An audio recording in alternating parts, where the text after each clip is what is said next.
Hey, good morning, and welcome to another episode of Talking to Artists. We're actually at episode 41 today, and I'm going to be talking to Shelley Mansel, and she's going to be coming on shortly. But before that, I wanted to share with you a couple of really interesting and new fun things that are happening. So first of all, I'm going to be part of a really unique, interesting virtual art show called Rave San Diego. It's this weekend from the 4th till the 6th, and I'll be doing my live stream interview with Rave San Diego at 7:20 tonight. So if you're interested in checking that out, just check the my bio and you'll see that there's a link there. So anyway, that's exciting. Also involved in the Big Bold Risk show that's at the Artist Network right now too. So tons of interesting things, but we will right now bring on, hopefully I can see, where is Shelley? There she is. See if I can bring Shelley on. So pretty excited to talk to Shelley. I have not met her before, so that's always kind of fun for me. Keeps things fresh and interesting. Hello. Hi. How are you? How are you? I'm very well, thank you. Good. I'm so glad we were able to chat. Yeah. Nice So to meet you. I didn't even really, good to meet you too. I didn't even have time to give a brief interview or introduction about the fact that you're obviously a Nova Scotia artist, which is super cool. And that although I sort of really saw your abstract pieces, you're probably better known, it looks like, for your landscapes. Yeah. This is a total different 180 kind of Jekyll and Hyde kind of situation. So maybe you can talk about a little bit about maybe who you are and what you've done in your past, and then we'll just kind of shoot the shit. Well, I'm a transplant, actually. I'm actually from the West Coast, and I came here for art school. I went to NASCAD and then just stayed. And like a lot of people seem to. Yeah, well, yeah, we love it here. Yeah, so I've been painting the landscape mostly the whole time, like aerials, water, pastoral, the whole 9 yards. But you went to school, I think, at UBC, did you originally? Did I read? No, actually, Fraser Valley. Fraser Valley. Yeah, Fraser Valley College. It was like a fledgling little art department, and then that's what kind of I was kind of late to it. I think it was like 24 when I decided I wanted to be an artist. So yeah, just went for did like a diploma program, and then packed up my stuff and went to Nova Scotia. Cool. Yeah. And did you kind of always know you wanted to be an artist? It just took you that long to decide, yes, it's a career for me, or? I took art in high school because it was like the slacker class. I was going to say, let's all say what everyone's thinking. Everyone thinks it's the bird course. So yeah, no, it wasn't until I took a few classes. I was waitressing and took a few classes and then went, holy shit, I love this, and I'm not bad. And do you have people in your family that are artists, or was that sort of completely out of the blue for your family? My grandma was an artist. She was a painter, oil painter. And I just would peek in the door of her art studio and just smell the oil paint, and it was just so mysterious, and yeah, so yeah, she was definitely an inspiration. So she actually sort of encouraged you and helped you when you were younger then. Not so much, but when I went to art school, she was like my #1 cheerleader for sure. Yeah. Oh, that's so cool. Yeah, because my grandmother on my father's side is also an artist, and it was interesting. So she was an inspiration in the sense that you knew that you could actually do that as a full-time career, but she was so tight with sharing any of her knowledge, or it was interesting because she had an opportunity, and both my sister and I turned out to be professional artists. She had the opportunity to kind of share her stuff, and she kept it so close to the chest. It just was really unfortunate. Yeah, I was actually, well, when I said I stood at the doorway and looked in and smelled the oil paint, I actually wasn't allowed in the room. Like, it was like off limits. Yeah. Yeah. It's interesting. I don't know if it's a sign of the times or if it's just the fact that they're sort of protecting their, I don't know, maybe their skills and what they've learned along the way, even though obviously, even if someone teaches you, you find your own path and you find your own way of doing your own thing anyway. Like, I'm assuming your work doesn't look like your grandmother's. No, no. In fact, she was like almost like a Bob Ross style. Very, like, Did she use a fan brush? definitely.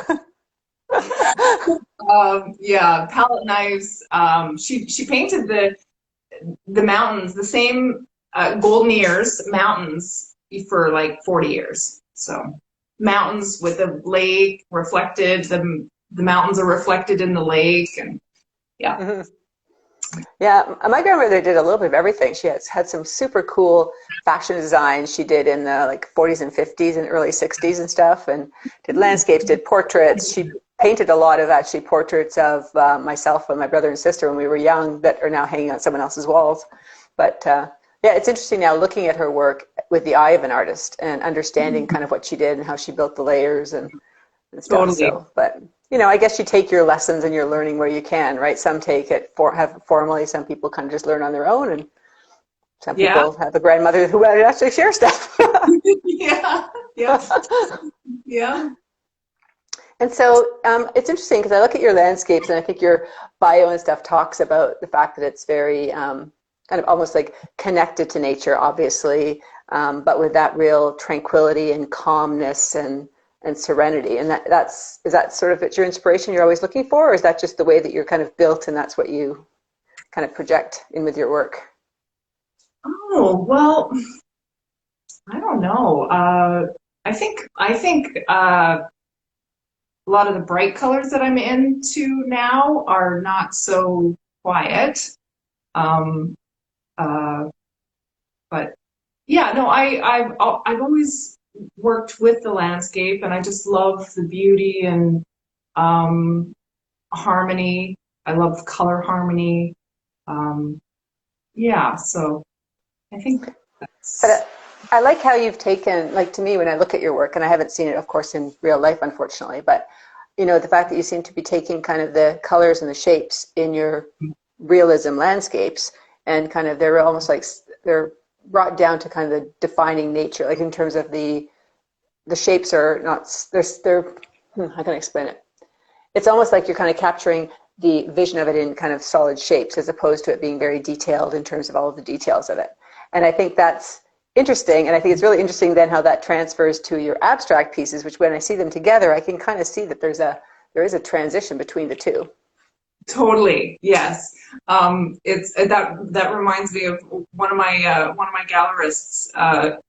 She was witnessing me talk to a client, and the client says, "Oh, so what's your work like?" And I said, "Oh, it's kind of like paint by numbers." And my gallerist was like, "No, don't say that." But I mean, it is like what you said. I should write that down. Actually, what you said, because it is like definitive shapes. It's like distilled, simplified areas. Yeah. And yet, when you pull back, obviously you see that it's almost like it's an impressionist realism. I mean, is where I would sort of see it, but. Mm-hmm. Yeah. And so what made you decide all of a sudden to kind of do these colorful, fun palette knife abstracts then? Oh, well, the pandemic. Well, that has forced people to do things differently. Yeah, absolutely. Yeah. And I know that you work in palette knives, but I've been painting for over 20 years, and it's kind of shocking, but I've never actually used a palette knife. Many people haven't. I think it's because it's weird. It's very different than a brush. Totally, yeah. I mean, I wouldn't even use a palette knife really for mixing paint, unless I was mixing like a large quantity on my palette. But yeah, so I mean, going into the pandemic, it was just like I was so stressed out, and I had all kinds of large ripple paintings on the go, fire paintings, and I just thought, okay, I need to figure out what's making me happy right now. Like what would make me really happy? And it was like I was thinking, something that I can start and finish in the same day would be awesome. Like instead of like languishing over a big painting for like days and weeks and stuff. So so I was thinking, okay, small, and thinking galleries were closed. So like, how the hell am I actually gonna make any money? So, Right. So small pieces are always good for that. something affordable and something that is like controllable in like that I'm in control of. Mm-hmm. So I thought, okay, I'm just going to do small paintings. They're going to be affordable. I'm going to sell them online, and yeah. I mean, at that point, I wasn't even thinking about selling them online. I was just like throwing paint around, going, whatever happens, happens. Yeah. Let's try palette knives. What the heck? Never used palette knives. It's very freeing though to do that. Like I find even with my little treasures, they're 6x6, and I think yours are 5x5 mostly, right? Yeah. But I think that part of it too is that when you start a big piece with a big panel, there's expenses that are there. There's a certain amount of inherent stress because of the fact that you don't want to totally screw it up, right? Whereas I think with the little ones, you can be kind of just free and fool around and see what happens, and hopefully it's something that works out well. Yeah, it's almost like a sketchbook, right? Oh, absolutely. That's what I always describe mine as that. Like they're my sketchbooks. I don't have a formal sketchbook, but I've just started one recently, but I typically don't. But I work out also my colors and my designs and things like that on those little pieces. Totally. Yeah. I mean, I've tried over the years to keep up a regular sketchbook regimen, and I suck. Me too. I know. It just feels like an obligation. I know. Like my sister has one. She takes it with her everywhere. She's constantly sitting at a cafe doing the classic, I'm an artist, having some wine, sitting at a cafe, using my sketchbook. And her sketchbook is so cool because it has written stuff and sketches. And for me, it just feels like I'm back in school and I have to have 30 pages of my sketchbook filled before the end of the month. I know. And then you buy like the nice sketchbook, and then you don't even want to muck it up because it's like too nice. Yeah. And then you buy the crappy sketchbook because you think, okay, well, just get a crappy one, and then you do like a beautiful, amazing thing on crappy paper, and it's like, oh. Yeah, I know. Well, it's so funny because I've just started doing these sketches inspired actually by Olga Houghton, who is an artist. She's coming up in the next couple weeks. And so she does these single line sketches. So one line with Sharpie, and she draws these images, and her stuff's beautiful. And I'm realizing as I'm trying to do it how incredibly difficult it is. But I find that's kind of a nice, interesting way of changing my frame of mind when I kind of come into the studio and I just sort of draw something and see if I can do it with one line. So that's my sketchbook right now. I only have 4 of them, so I've just started. That's great. Yeah, I mean, there's something about the smalls that are just so not precious, right? Yeah. I mean, you can just do one. If it sucks, you just prime it, move on to the next one, and before you know it, like they add up. I mean, yeah. Oh, absolutely. I think I was listening. Julia Veenstra and I talk about this all the time too. Is they're she calls them her grocery money. I call it my bread and butter. Like when you go to a show, you can pretty much guarantee you're going to sell enough of those small ones to kind of cover your costs, which is makes good business sense to do that. Yeah.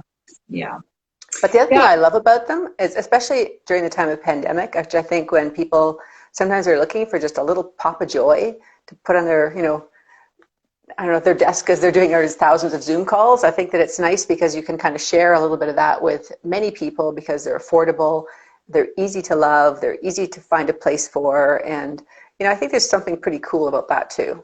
Yeah. And it just keeps me regularly posting. And I feel kind of a obligation now that I've said, like, I'm going to post one a day. Well, I better damn well have enough to post. I mean, it would stress me out so much if I was having to do it the day before. So I'm usually like 40 and 50 paintings ahead of Oh, wow. what I'm actually posting. So, so yeah, I have a nice little buffer of smalls. Yeah.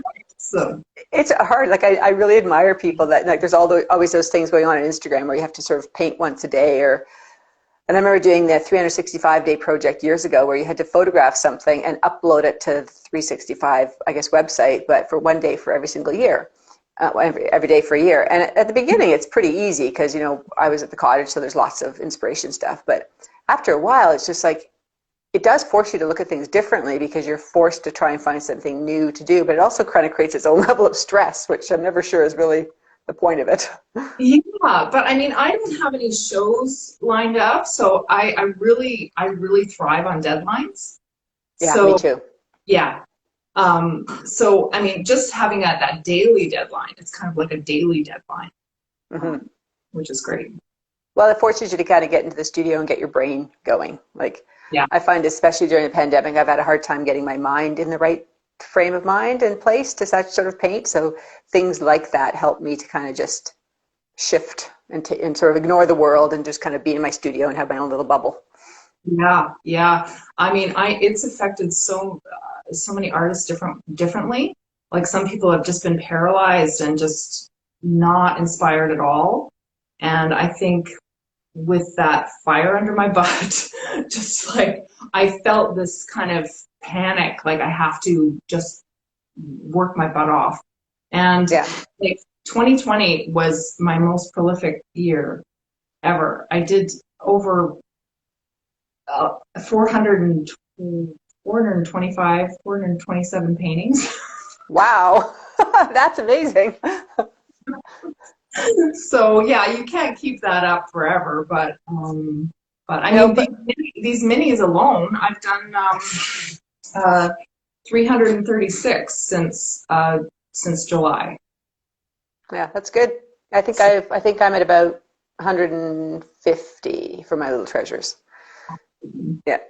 I do a lot of them as well because I find too I get into kind of a zone where I'm like, you know, one of those rainy days and I sit there and watch TV and I kind of just, you know, paint in front of the TV. I find that's kind of therapeutic too. Yeah. I mean, what else is there to do in winter? I know. So I love the fact too that you photographed your little ones with an egg. So where did that come from? Well, I was thinking, it's hard to like. I've never sold work online myself, so if it's only online, it's kind of hard to see the scale, right? Mm-hmm. And I mean, case in point, I just ordered a book online, and it came. I thought it was like a coffee table book, but it's like this tiny little 4x5 book. Anyway, that's fine. It's a pocket book. Yeah. So initially I was thinking, oh, like a lot of people put like a palette knife or a pencil or something for scale, you know, next to the painting that they're posting. Mm-hmm. And initially I thought about maybe a light bulb, but I've got all these like little, you know, the squirrely, it's not like a classic light bulb, but they're all the squirrely kinds. So you don't know what size they are necessarily. Yeah. So right. I thought, well, what is a ubiquitous thing that everyone just innately knows the size? And I was thinking, yeah, an egg.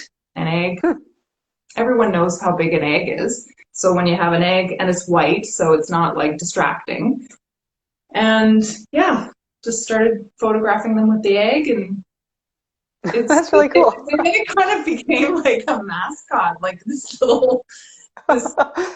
kind of branding. It became my branding too. Yeah. Well, and that's cool that you that happened, but it's also cool that you recognize it, right? So then you can actually start to really leverage that as part of your. Do you call them something? Like I call them my little treasures, and I've kind of branded little treasures for me, so that what kind of people say, oh, I like your little treasures. I know exactly what they're talking about. Have you done that with your little pieces? I just call them minis. Yeah. So.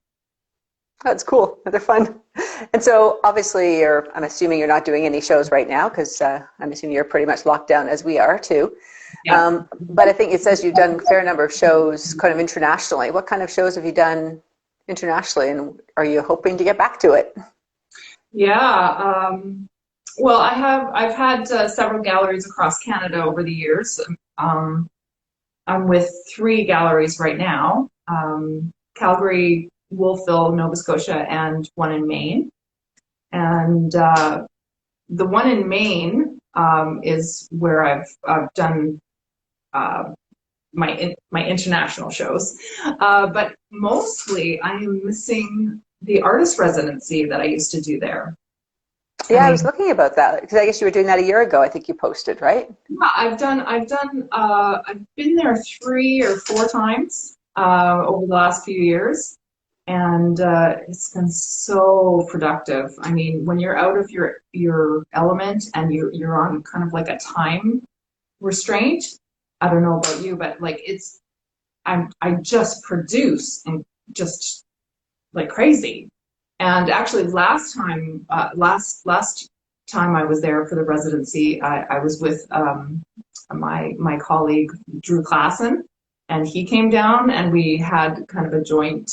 Like, you're so insular, right? Most of us paint by ourselves, so to have a partner like sharing this space, it was just you just feed off of each other's energy, and it was so good. Yeah. And so tell me about the residency. Like, so is it something the gallery organizes and you kind of live there for a period of time, or what's the structure of it? Yeah. So so I'm with the gallery, and then just basically it's in this tiny little town, tiny, cute little town in Maine. And it was her brainchild, Goody B. Wiseman. And it's called Annex Arts. It's right across the street from the gallery. She's got the studio space, large studio space. She's got apartments up above. She puts you up, and then she arranges for a final show at the end of your stay. And yeah, it's and so do you work kind of in isolation in the studio, and then the work you produce at the end of the studio, the residency kind of then has a show in her gallery, or do people kind of come in and chat with you as you're working through your stuff? Yeah, we do have an open day, studio day, where people could come and watch you paint. That always feels so weird to me. Looking over. Don't you find the weirdest thing too is people ask you the funniest questions, and then you're like, well, I don't really know why I put that there. It feels like it kind of needed to be there. I can't really articulate everything I'm doing. I know. Yeah, so we do have an open studio day. It's more like you just pick something that you're kind of blocking in, nothing like you're not at a crucial stage of the painting, and then you're just mostly chatting with the people, I find. But yeah. But when are we ever gonna be able to cross the border? Never mind like travel. I know, because I have a gallery in Maine as well, and I just started with them just as the conversations were just before COVID hit. So the intent was I was going to create a body of work, drive down to Maine, which isn't that far from where I am, and meet the gallery, see the gallery, and deliver the work. And then of course COVID happened, so now it's just like you're shipping this stuff down there. But it's kind of it'd be nice to go down and see the work in situ and see the people that are selling it, that are so excited about having you there. Yeah. It's in Portland, or? It's in Ogunquit. Oh. Yeah, so it's a little, I think it's quite a touristy town. So it's amazing what they can do with those small towns and the people that they get through. Yeah. Yeah.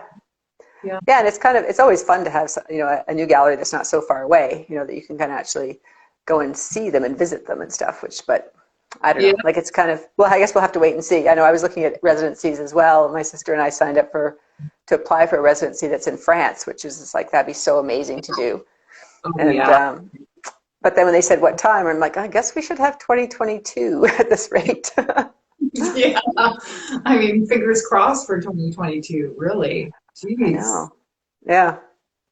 Yeah. And so you were saying that you obviously then are not traveling to do shows and you're not doing anything internationally and stuff. Are you kind of tending to do more online virtual shows, or are you pretty much kind of taking your own business into your own control and selling everything yourself? Well, my galleries are, I'll be restocking my galleries for this upcoming season, and I'll be shipping off paintings. And I mean, they tend to not be too interested in smalls anyway. Like they sell the larger work. Mm-hmm. So I'm gonna just keep doing this kind of like alter ego thing where I'm like doing water ripples and larger landscapes, and then just working on these the minis, the paintings with eggs. Well, it's a good idea too, because it's always nice to be able to produce something that you can kind of have some regular income coming in without having any sort of conflict with your galleries. Yeah, right? 'Cause they don't want the work anyway, and it's just as much work for them to sell a $100 piece as probably a $300 piece or a $1,000 piece, whatever. That's what they say. Yeah. So yeah, I'll just keep giving them the larger work. I'll just keep doing these smaller ones. And in fact, like I feel like, how we were talking about smalls being a bit like a substitute for a sketchbook. I mean, I've got just such a stockpile of images that I could, work up into larger work. So I've got like 3 years worth of work ahead of me with like stuff I could make into big paintings. Yeah, it's interesting because I had a few that I was doing these forest series that in my little treasures, and I was really enjoying them, and they sold really well. And I thought, well, I should try and see what happens to make them larger. And it's interesting because I'm just not sure that I love them larger. Mm-hmm. Like it's kind of, there's a lot of interest when it's small, and Right. I mean, I'm talking sort of like 24 by 24 or larger than that. So it's kind of, Yeah. I find that's interesting too, because some things are transferable, so they use it as a sketchbook, and then you can kind of expand it to something bigger. And then other times that doesn't work. And in the reverse, there's some things I'm finding that are big that just don't transfer small Yeah. either, which is kind of fun. For sure. Yeah.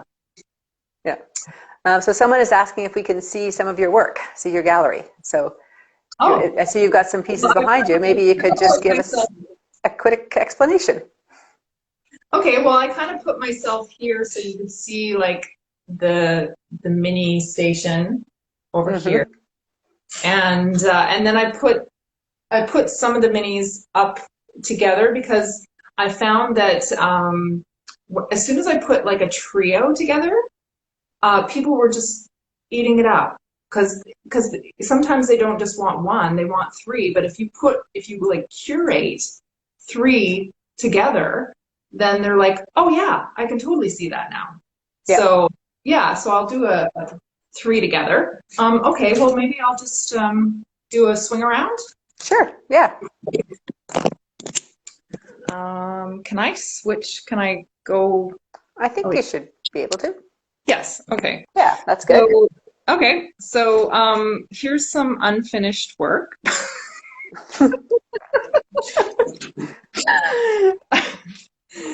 And I'll just go to the beginning here. So basically, yeah, here's my storage. Here's all my minis. Oh, they're so lovely. Yeah, they're fun. Yeah, they're the little packages. They sell them at the art store with a pack of 7. So I'm well stocked. Mm-hmm. And I actually have 2 workstations. This is my, regular workstation where I do the larger work. And I have I actually use better quality acrylic paint over there. Mm-hmm. And then I use just a regular quality paint here. This is my little setup here. But I have all the paint in squeeze bottles, which is another thing that made me super happy, is not having to mix paint. I mean, right. just being so quick and just grab the color and go, it just makes it so much easier. And so do you mix your paints in your squeeze bottles, or you mix them on the... Yeah, I made 48 different colors, and I kind of just go from there. Hmm. Yeah. Another unfinished painting. And then the mini station. Oh yeah, so you got a lot there. Yeah. So I'm really, I think tomorrow's painting, little sneak peek, is this. And then from here on forward is not posted yet. And I've also been doing time-lapse paintings of them. I saw that on your Instagram. Those are really cool. It's been so fun because, I mean, the paintings themselves just take, around 25 minutes. So it's a perfect little amount for a 1-minute time lapse. So, And then actually before the smalls, I was doing 10 by 10s when the pandemic first started. So these are some of the 10 by 10s. I did 81 of them. Oh wow! And you're prolific. And then, yeah, and then I was able to do a show in Tatamagouche, Nova Scotia, of them. So that was nice. That was just before Christmas. Oh, that's perfect timing. They're perfect for gifts, right? Yeah, yeah. So that's it. I've got lots of nice natural light, and yeah. Oh, lovely. But it's nice working at home. I'm so glad I had a studio at home to begin with. Because so did you have an external studio as well, and you gave it up for COVID, or? No. I've been working at home for many years. Yeah. Because I'm working at my cottage studio right now, so that's about 3 hours outside of Toronto. Yeah, which has been great, except that now I've got people that have bought stuff on my website. I'm like, oh, now I've got to figure out how to get back to Toronto and pick up the work. And I haven't really been promoting my little treasures because I'm like, well, I don't want to have to drive all the way back to Toronto to one piece. But I'm actually an hour outside of Halifax, so for any local sales, I have been delivering. I have been having to go into town and do the. Yeah. Well, my problem is that they're just not here. So I have a bunch, all my small pieces a lot of them that are finished are on the website because they're resined are back in Toronto. So I'll probably have to do a road trip. I'll have to figure that out. First world problems, right? Totally. So the other thing I wanted to talk to you about, because I was reading your bio that you've actually been successful in getting a number of grants to produce your work, which is, I think always, for me, it's always something that I kind of think maybe I should do, but it feels very intimidating and I'm never sure what people are looking for. And I don't know, maybe you can share a bit of your knowledge about that. Yeah, it's been a couple of years since I've applied. Yeah, you just have to keep doing it and just flesh out an idea, like have an idea about what you'd like to do and be clear about your concept. And I mean, that's like for a creation grant. And then there's also like travel grants and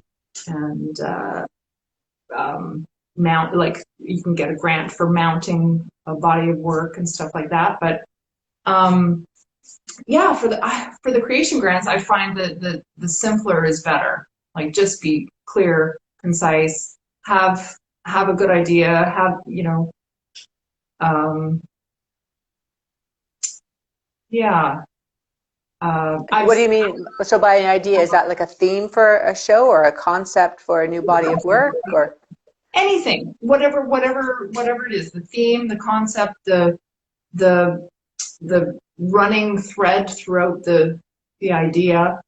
And I sat on a jury, so I mean that was enlightening to be able to to be a juror for applicants, because then you could really see the full range of what you wanted to hear is what you should write as well, right? Right. Which I guess that makes sense. It would be really helpful to hear it from someone else's point of view, because an artist, I think you think you're communicating things really clearly, but you might not be for somebody who's not familiar with your work and doesn't really know anything about what you're doing. So I guess that's the point, is put yourself in someone else's shoes when you're reading this grant or when you're writing the grant. Yeah. And in fact, it's nice to have somebody that's a non-artist read it. Oh, that's a because good idea. you know, you have to be able to convey it without all the art speak and all the, you know, fluff. Yeah. Well, and even I think even just sometimes the basic jargon and language that you naturally will use when you're talking to other artists, right? That then you sometimes realize that when people aren't artists, they don't understand what those things are, you know? Yeah. Yeah. So yeah. Well, that sounds cool. Yeah, it's on my long list of things to explore and things to do. I know we can't do everything. I mean, look, my website is under construction and has been for like a year, so it's on the list. Yeah, well, I mean, that actually comes to an interesting point too about what do you outsource and what do you do yourself. You know, like I think often artists have a lot of the skills, so I always feel like, well, if I can figure it out, I should do it myself. Versus, is that really the best use of my time? You know, maybe I should just outsource my website to something that's a drag and drop, and it might not be 100% gorgeous, but if it's functional, then that's maybe good enough. Mm-hmm. Mm-hmm. Yeah, your time is money. Yeah, yeah. I was just having this conversation with an artist the other day because I'm always torn between, because I paint flat, I can only paint for about 4 hours a day max because my back just kills me. So that leaves a lot of other hours to do other things. And I'm always interested to learn new stuff. And so therefore, if I'm going to take on a new endeavor, I feel like I want to learn it and I want to know it all, which then sometimes is a barrier to being able to produce as much as I'd like to do, you know? Yeah, yeah. I know a few of my artist friends have started to take online courses, which is cool. I Mm-hmm. think I think I want to look into that myself. Yeah, I signed up for a couple of them, and one recently where I was like, I'm absolutely going to follow everything, and then somehow I don't know, got busy doing other things and distracted. I don't know. I mean, Yeah. I'm ADHD or something. I don't know. Well, If it's not moving fast enough, I get impatient.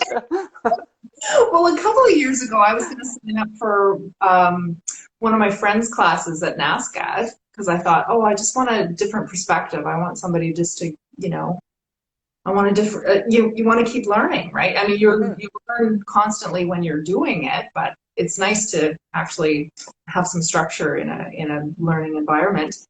And I was looking at the price, and I thought, oh shit, I just want to go to the art store and buy $400 worth of art supplies. I should just break down and take a course. I think it's really important though to find a course that is going to be helpful to you at the level that you're at. That's not going to kind of hinder what you're currently doing, but may break open some ideas. And I think for me, I think that's one of the reasons that a residency is so appealing to me because you're totally immersed. You don't have all those other distractions. And I think sometimes with a different environment, you're kind of forced to do things differently. Yeah. So, because I've also looked at a couple courses, and a part of it is I really like the work that people are doing. I don't want to obviously copy their work. And I was talking to Laurie Scantos a couple of weeks ago, and she talked about the fact that she talks more about techniques and stuff, so you can learn new techniques without sort of copying somebody else, because nobody really is interested in doing that, right? Yeah, yeah. That was a great interview. I watched that one. Yeah, she's fabulous. Yeah, she's got some cool stuff. So, well, that's one of the reasons I love doing these, because I learn little bits of stuff and little ideas, which is also a problem. My to-do list gets even longer every single week. Oh, that sounds cool. I'm going to steal that idea. I like stealing like studio setup ideas. Like show me an artist studio and I'm like all over it, you know, Yeah. like something simple like I have a bungee cord on my easel with a paper towel roll. Like so simple but brilliant. Yeah. Yeah, what I love is I think I was looking at Lisa Hickey's, and she has all her paint tubes, or maybe it's Angela actually, with like bungee or the bulldog clips, and she's got to hang them on a pegboard. Oh, well, I should show you. Oh, can I show you my Sure. my acrylic tubes? I forget where I saw this, but I do it all the time. I put color on my lids. Ah. So, you know, Liquitex, it doesn't come with the color on the lid. And Right. I don't have to go like, where's my dioxazine purple or whatever you call it? I can just go, okay, here's purple. I'm grabbing it. Yeah. So. Oh, that's a great idea, because I actually have just a huge jumbled pile of paint that sits on my table, because I work flat on a table, so I've got two big tables. Right. And then you're like scrabbling through it all to find something. Yeah. Oh, yeah. No, that has made my life so much easier. Oh, well, I might steal that idea.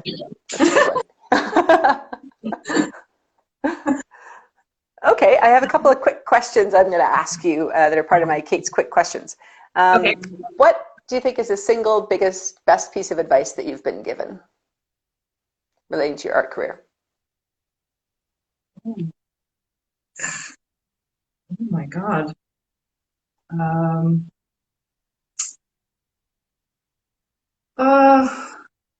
I think it's just to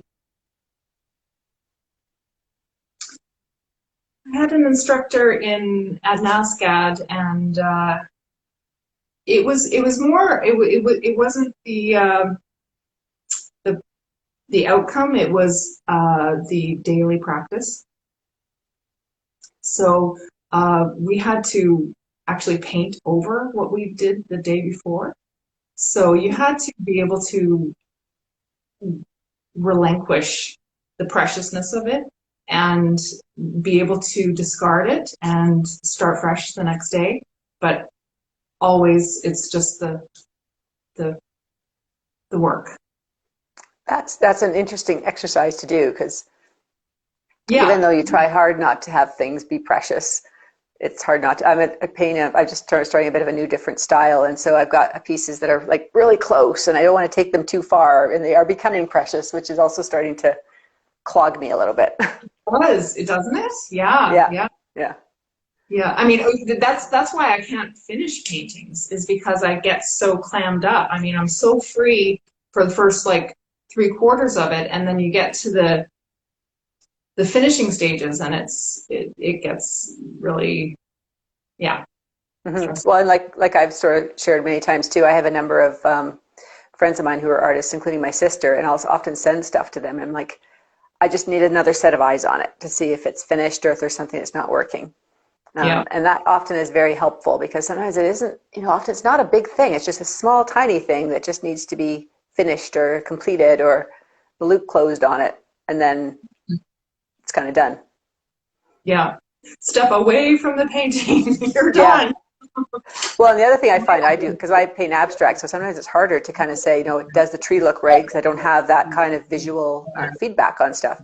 So I find taking photographs of it in black and white, I can start to see, are the tones and the ranges and the values where they should be, and are they actually creating a good flow for the eye throughout the painting? And that's actually probably the single most helpful thing for me to kind of say, okay, yeah, it's working.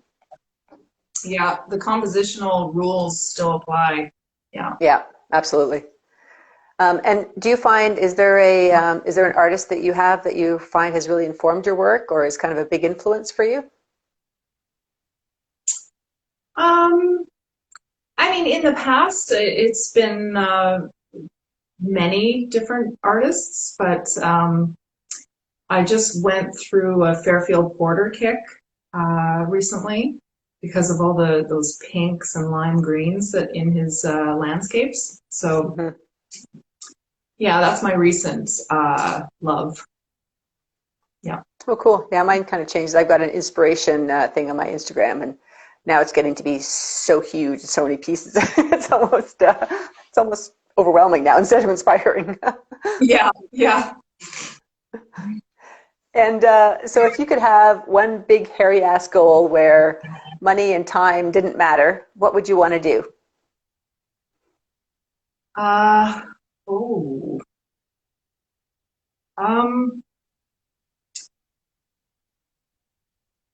I probably want somebody to take care of the whole like website and archiving and all that stuff.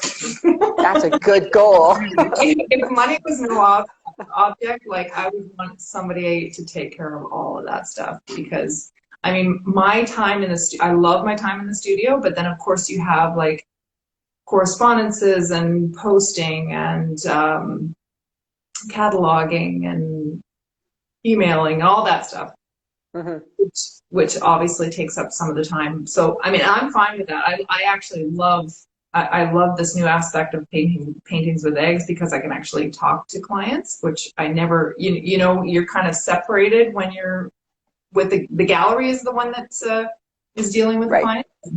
Yeah, I love that too. Yeah. But it's interesting. I remember someone saying, like, for this efficiency workshop too, about doing what you're good at and not trying to always build on your weaknesses. And it was like, you know, put a priority list of all the things you have to do in order of what you like to do the most. And then those bottom, like 25%, see if you could just outsource that to somebody. And I just think, yep, that'd be great. I'd love to outsource my accounting, you know, and my HST returns, all that stuff. Super important, but I hate doing it. And if I could just have somebody clean my house, that would be really great too. Oh, yes. Yeah. Well, that's a given, right? And someone to, actually, I'd love to have someone cook my meals too. It's like, okay, the Filipino is ready to be eaten.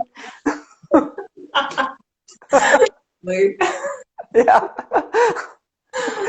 Well, it's been lovely talking to you. I've really enjoyed meeting you, and hopefully if I ever get out your neck of the woods, I'll come and check out your studio. Oh, I'd love to see you, Kate.